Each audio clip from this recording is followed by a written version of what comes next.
और अब बात करेंगे सुप्रीम कोर्ट में पंजाब इंतखाबात से मुतालिक इलेक्शन कमीशन की नजरसानी दरख्वास्त पर समाअत इस वक्त जारी है। चीफ जस्टिस की सरबराही में 3 रुकनी बेंच समाअत कर रहा है। समाअत के अहवाल जानेंगे। राजा मोहसिन एजाज हमारे साथ मौजूद हैं, बताइएगा। देखिए, इंतखाबात नजरसानी दरख्वास्त के सिलसिले में सुप्रीम कोर्ट ऑफ पाकिस्तान में होने वाली समाअत में अहम रिमार्क्स आए हैं बेंच के सामने से, जिसमें जस्टिस जाजुल एहसन ने यह कहा है कि निगरान हुकूमत सिर्फ इसलिए आती है कि किसी जमात को सरकारी सपोर्ट ना मिले। क्या निगरान हुकूमत जब तक चाहे रह सकती है?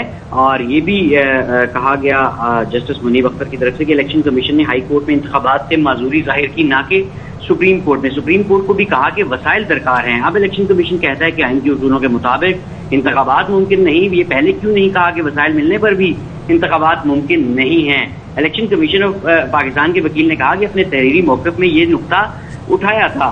चीफ जस्टिस ने कहा कि इलेक्शन कमीशन ने सदर और गवर्नर को भी हकायक से आगाह नहीं किया। चीफ जस्टिस का कहना था कि 2 दिन तक आप मुकदमा दोबारा सुनने पर दलाइल देते रहे। एक दिन इंतखाबात से आइन की कौन सी शिकें गैर मौसर होंगी? चीफ जस्टिस ने कहा कि लीडर ऑफ द हाउस को असेंबली तहरीर करने से कैसे रोका जा सकता है? चीफ जस्टिस ने कहा कि तमाम मजबूत हों तो शायद तमाम इंतखाबात अलग अलग मुमकिन हों। फिलहाल तो अंधेरे में ही सफर कर रहे हैं जिसकी कोई मंजिल नहीं है। इसके साथ साथ अहम रिमार्क में जस्टिस मुनीब अख्तर ने यह भी कहा कि कभी इलेक्शन की कोई तारीख देते हैं, कभी कोई तारीख देते हैं, फिर कहते हैं मुमकिन ही नहीं। हर मोड़ पर इलेक्शन कमीशन नया मौक़िफ़ अपना लेता है। उन्होंने कहा कि आप माजी के अदालती फैसलों का हवाला दे रहे हैं, माजी और आज के हालात में फर्क है। इलेक्शन कमीशन ऑफ पाकिस्तान के वकील ने कहा कि मौजूदा हालात में इंतखाबात मुमकिन नहीं। जस्टिस मुनीब ने कहा कि आप फिर आईनी उसूलों से मौजूदा हालात पर आ गए हैं। क्या 5 असेंबलियों के इलेक्शन अलग अलग हो सकते हैं? इस पर इलेक्शन कमीशन के वकील ने कहा कि निगरान हुकूमतें हों तो अलग अलग इंतखाबात मुमकिन हैं। उन्होंने कहा कि मौजूदा हालात में अलग अलग इंतखाबात मुमकिन नहीं है। जस्टिस मुनीब अख्तर ने अपने रिमार्क्स में कहा कि अब कौमी असम्बली का इंतखाब मुतासर होने की बात कर रहे हैं।